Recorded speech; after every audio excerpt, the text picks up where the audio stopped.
Good morning, good afternoon, good evening, whatever time it is that you are tuning in. This is Unapologetically Me, featuring me. No special guest, just me. Hello, everyone. Did you miss me? I missed you. I hope you have all had a great week. I know I took some time off to be with family this last week. It wasn't planned time off. It just happened that I had no babysitter. So I took the time to do some more research, but I didn't prep any videos. I did, that's a lie. I did prep two, but I ended up not even airing them. So I just wanted to get my ducks in a row before I made this video and look into some things a little bit more. I really wanted to make sure, and I need to make sure, that I'm not going to get myself into any trouble with what I'm saying publicly. So the very first thing I want to let you guys know is that this is all my opinion.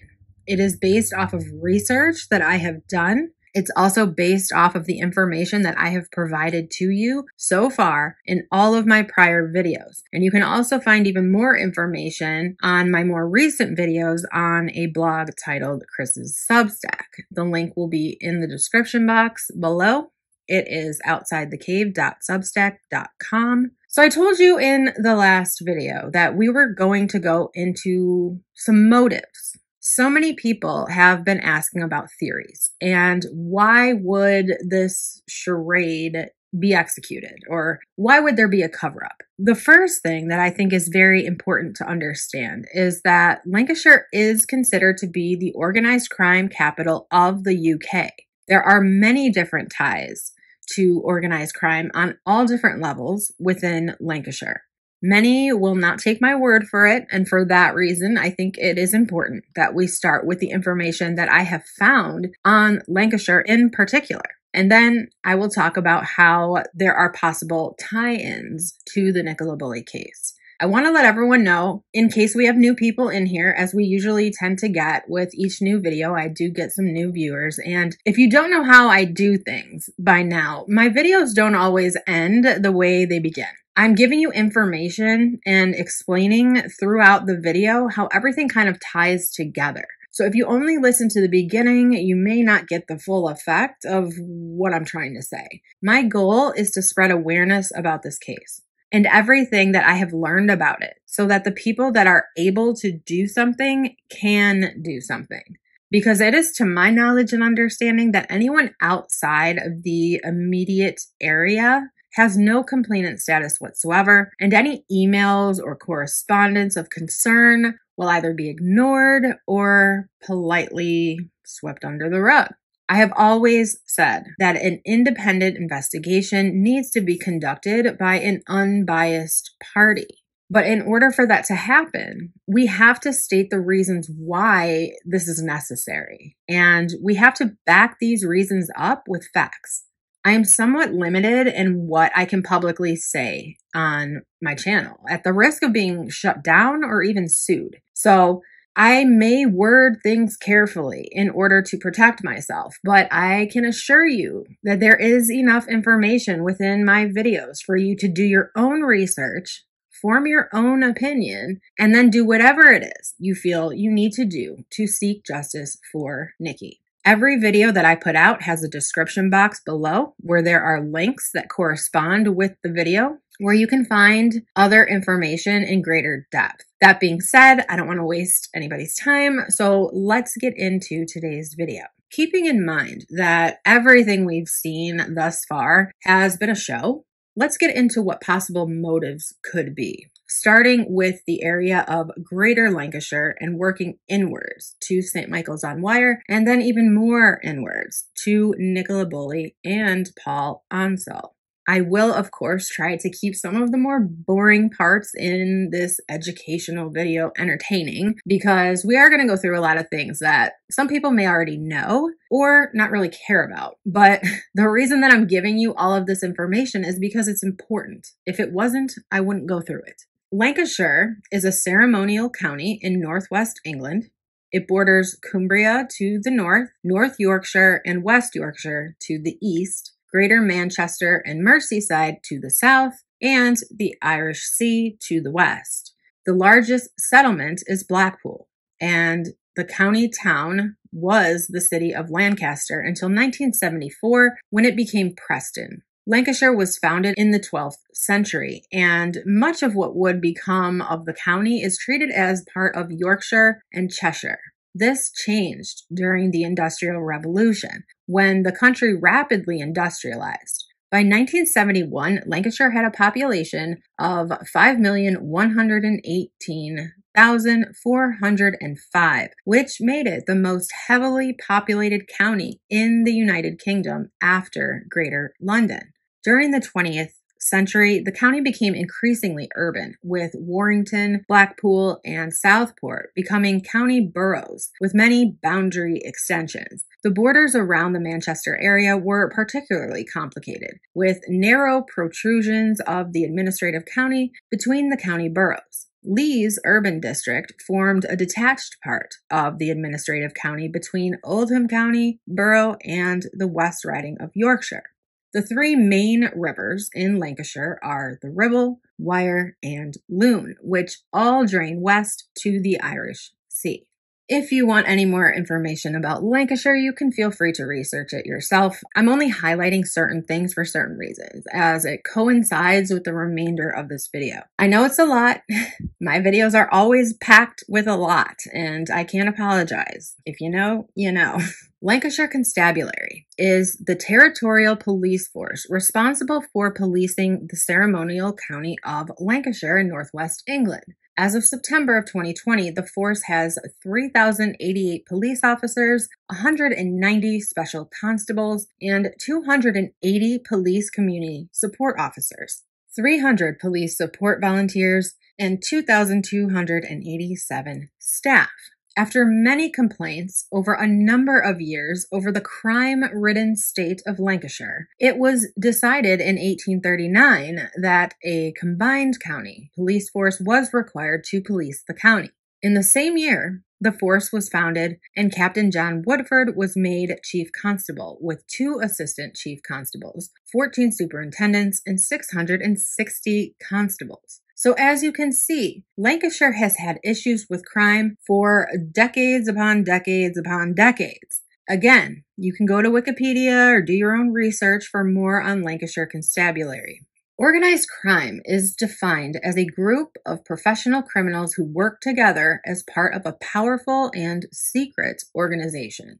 As of December 2013, it was estimated that 5,300 organized crime groups were operating in the UK, with 87% being UK nationals. The most common offenses committed within these organized crime groups are fraud, drug trafficking, counterfeiting, tobacco smuggling, and trafficking for sexual exploitation and organized vehicle crime. According to an article from The Guardian, titled Inside the 21st Century British Criminal Underworld, the NCA estimates 90 billion quid of criminal money is being laundered throughout the UK every year. London being the global capital of money laundering and being the heart of organized crime in the UK.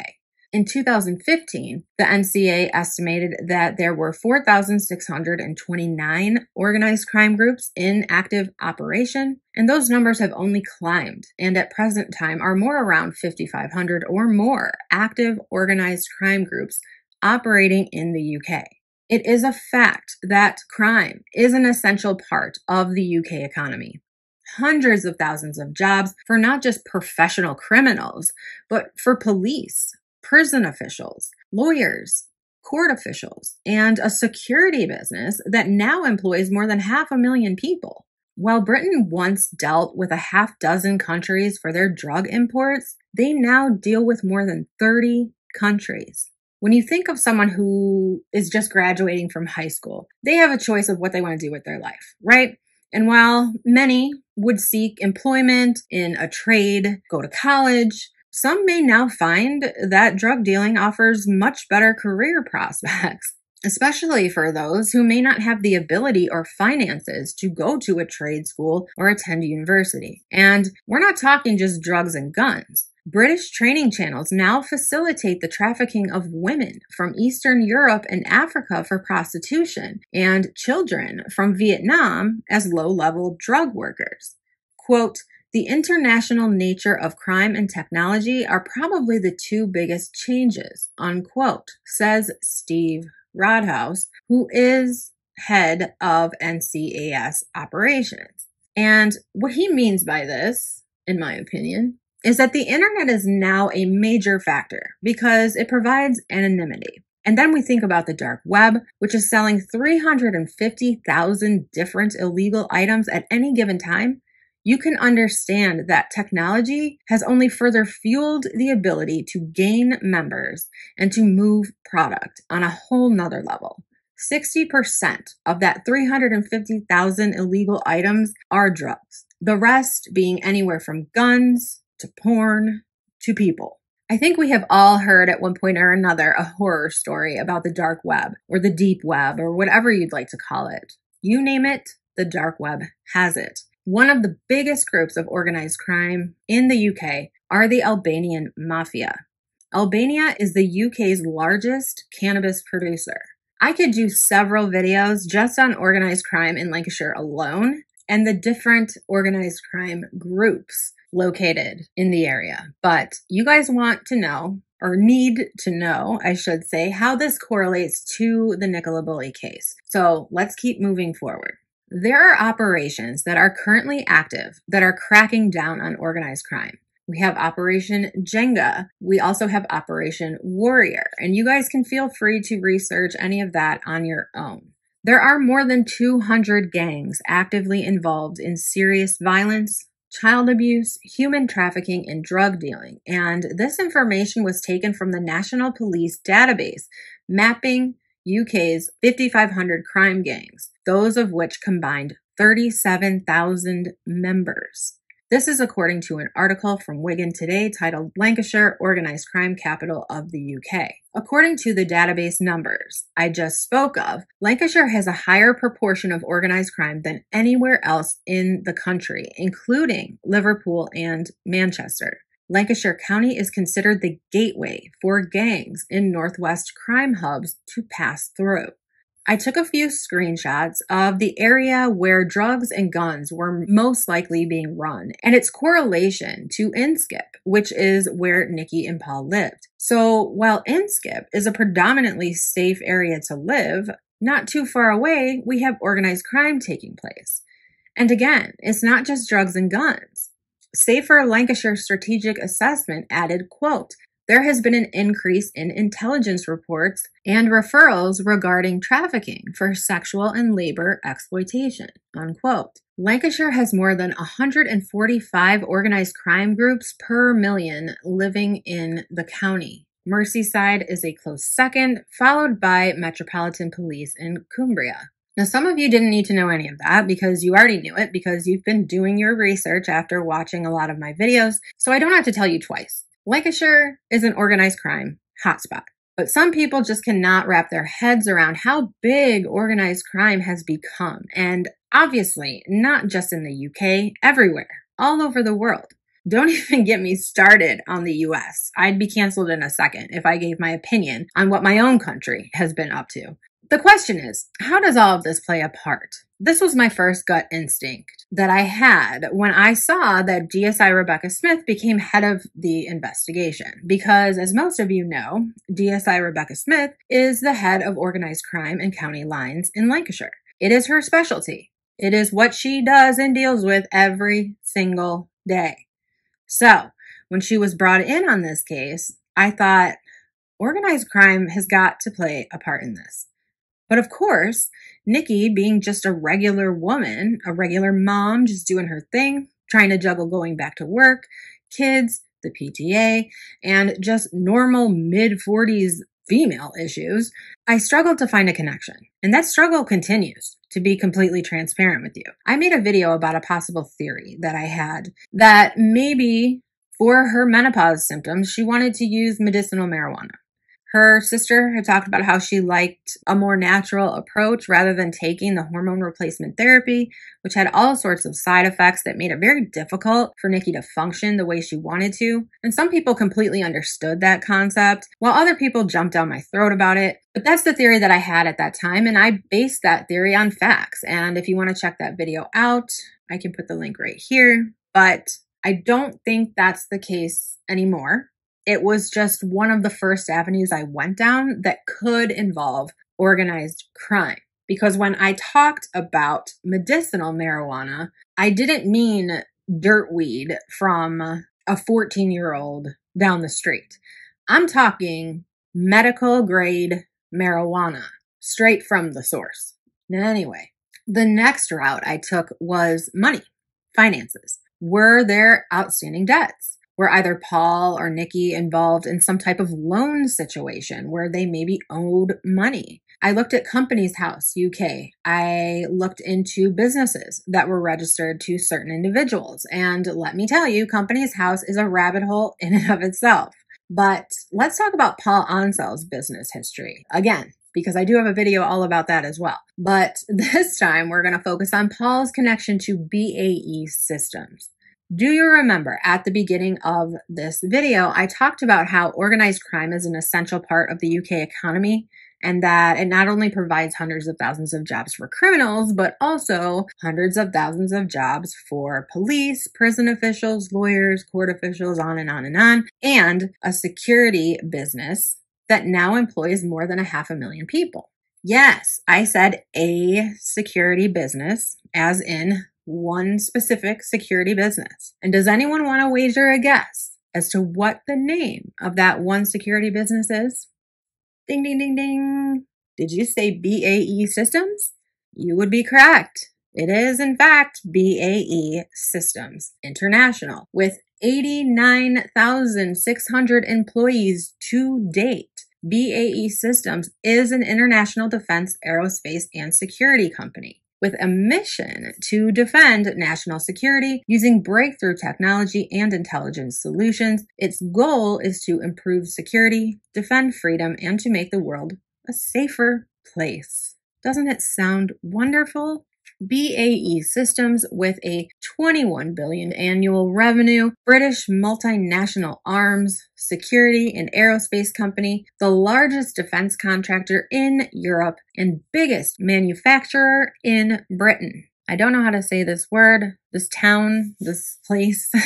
It looks like Samlesbury. Samlesbury is a 20-minute drive from St. Michael's-on-Wye, where BAE Systems opened a £15 million training academy in December of 2016 that also features a full-sized Hawk aircraft. All apprentices and graduates in BAE's military aircraft business are scheduled to be trained here for the next 40-year period. Their academy also offers education sessions for 5 to 14-year-old children with its interactive children's area for youngsters. The dictionary definition of the word synchronicity defines it as the simultaneous occurrence of events which appear significantly related but have no discernible causal connection.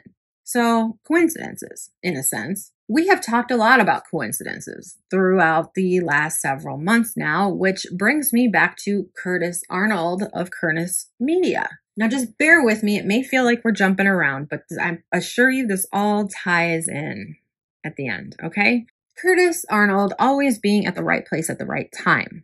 Ironically, it is his very own videos shot with his very own GoPro. Most importantly, the video that was shot on Sunday, February 19th. This video all but proved that that entire day was put on by a cast of actors, just putting on a show. This video completely contrasted the professional and published photos that were taken of Jason Rothwell the day before, as we went over in parts 4 and 4.5. Perhaps another coincidence may be what Curtis is up to now. Well, his channel has changed a bit. It would appear that he's in the process of rebranding his media activities back to the original channel that was set up in December of 2020 called DJE Aviation. As you can see at the bottom of the third photo on your right, this channel has over 13 million views. Curtis is an asset. We have called him an actor, and he is one, in my opinion, but it also appears that he is an asset. And the reason for bringing up Curtis is about considering whether or not his primary links to aviation may be the pointer to why he was the man for this job.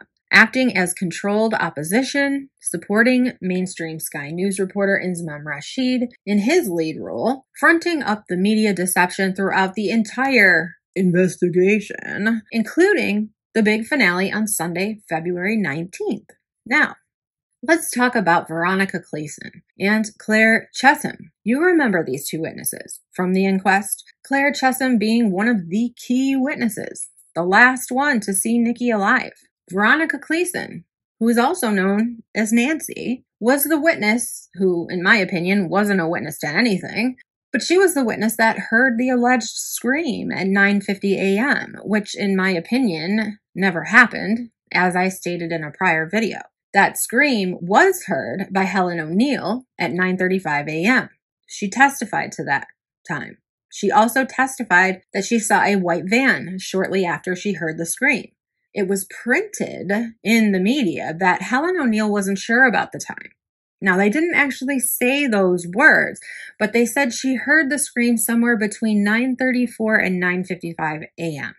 Well, how convenient that they have another witness who says she heard the scream at 9:50 a.m. This made it appear that Helen O'Neill more than likely heard the scream at the same time as Veronica Clayson at 9:50, which is much later than Nikki would have entered the water by the bench, making the scream irrelevant to the case. So, we're talking about coincidences. I mentioned in a prior video that both Claire Chesham and Veronica Clayson, aka Nancy, were both PTA members at the school, right along with Anne Marie Fletcher, Emma White, and Nicola Bulley. But do they have anything else in common other than school? During the inquest itself, while Louise Cunningham, aka Louise Bulley, Nikki's sister, only really named one person during her testimony. And this is when she was talking about the kind of person that Nikki was. A planner, no real hobbies other than enjoying a simple life, country walks, reading, as well as a sports class once a week. Now, she didn't exactly say what this sport was, but could it have been tennis? She did name Nancy. Nancy is Veronica Clayson, and Nancy works at the tennis club, which coincidentally is where she heard the scream come from that morning. We all remember Veronica Clayson's testimony, Nancy's testimony from the first day of the inquest. I pointed it out as being a bit odd that she described Nikki as looking vacant that morning and even emphasizing that she usually did and that there was nothing out of the ordinary. She said she wasn't happy or sad, she was just vacant, and that this was normal. But that was in stark contrast to what others reported about Nikki even that very morning and in any other time, for that matter, including Kay Kiernan, who testified at the inquest, saying that she chatted briefly with Nikki that morning about the dogs and said Nikki appeared to be happy. She was smiling. Veronica, aka Nancy Clayson, went on about the inhale scream, and according to those at the inquest, it was quite unconvincing. But I digress. Coincidences, right? Veronica's husband, Herman Clayson, has a long, distinguished career with BAE Systems, and since December of 2021, he is the current managing director of Future Combat Air Systems. It was reported in April of 2023 that Ben Wallace unveiled government plans of spending $2 billion for a new RAF fighter jet, the Tempest, to eventually replace the Eurofighter Typhoon, for which Herman Clayson also held the post of Chief Executive Officer between 2019 and 2021. Ben Wallace, the UK Secretary of State for Defense, said, quote, "The next tranche of funding for Future Combat Air will help fuse the combined technologies and expertise we have with our international partners, both in Europe and the Pacific, to deliver this world-leading fighter jet by 2035, protecting our skies for decades to come." Unquote. Herman Clayson, Managing Director of Future Combat Air Systems, BAE Systems Air Sector, said, quote, This contract reflects the continued commitment by the UK government and ensures we continue to mature this significant program and the vital technology pipeline that will drive innovation into and beyond the combat air sector for decades to come. This important work is at the core of the newly created Global Combat Air Program, a major international partnership and ambitious endeavor between the UK, Japan, and Italy, with the shared goal to deliver the next generation of combat air fighter jets." Unquote. There is another coincidence to discuss, this being with Claire Chessum's husband, Paul Chessum. Paul Chessum has a long career of more than 15 years with BAE Systems. Most recently, since January of 2023, he was put back on contract as human factors engineer on the next generation nuclear-powered attack submarine project for the Royal Navy and Royal Australian Navy, scheduled for the late 2030s. I will note that all of his prior BAE experience was within BAE Systems' air sector, so I would suppose Herman Clayson was quite likely Paul Chessum's boss's boss. Circling back to Paul ANSELL and his professional background. Well, for the last 4 to 5 years, he's predominantly worked for the US-based multi-billion-dollar electric automotive startup Rivian. He spent 8 years between October 2006 and April 2014 as an electrical engineer working with the Eurofighter Typhoon department for BAE Systems, making it another quite impressive coincidence that his time overlapped with Herman Clayson, who progressed through the ranks from head of Typhoon Availability Service through Typhoon Delivery Director all the way up to program director before taking a secondment to BAE Systems in Saudi Arabia, which was at the exact same time Paul left BAE Systems altogether.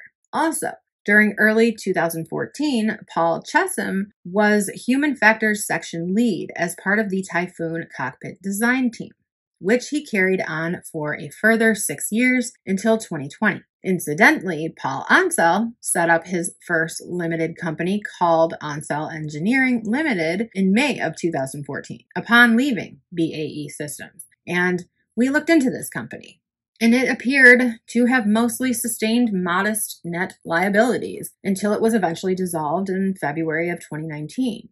This, again, was the first place I looked, and I made a whole video about it. I can't remember what it's called because it was very near the beginning of this case when Nikki may have still been missing when I made that video, but the debt for that company was like 4,500 quid.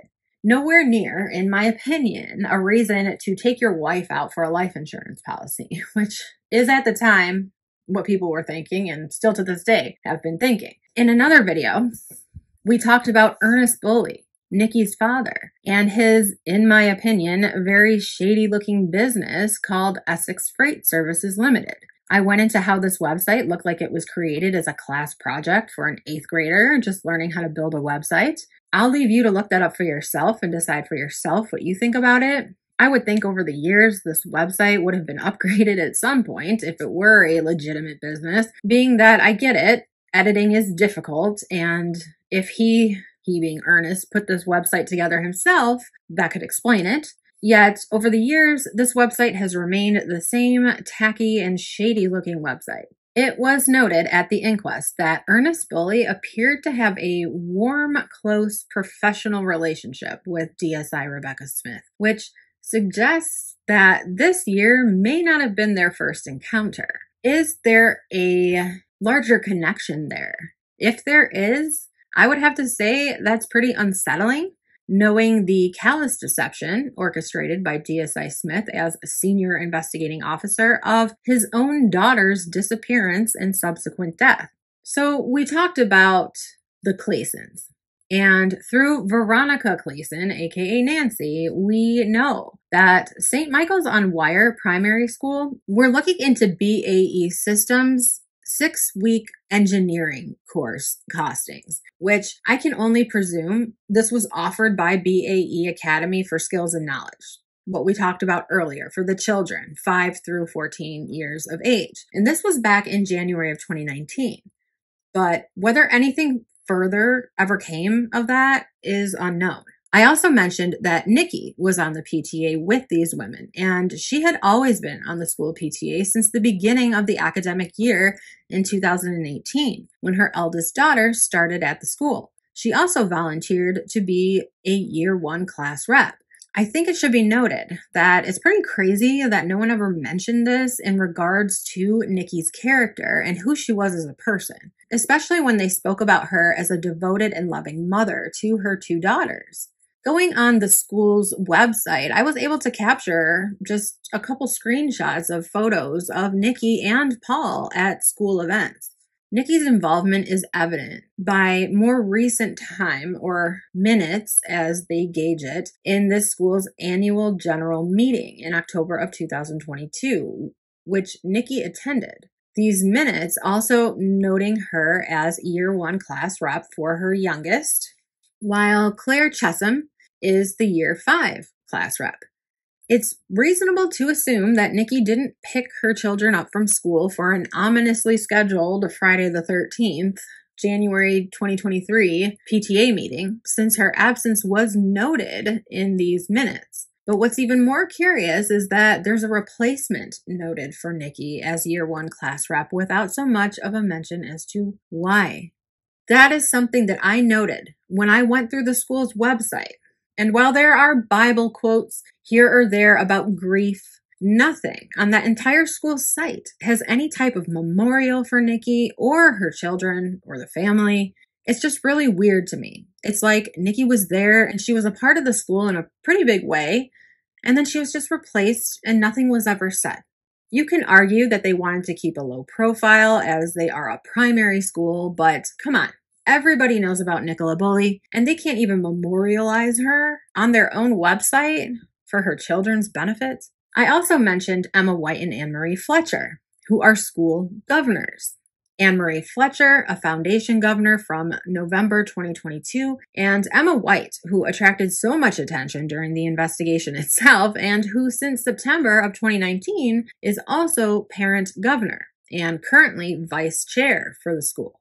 From the PTA school minutes, which we talked about a minute ago, it's evident that from 2019, BAE Systems were offering 6-week courses.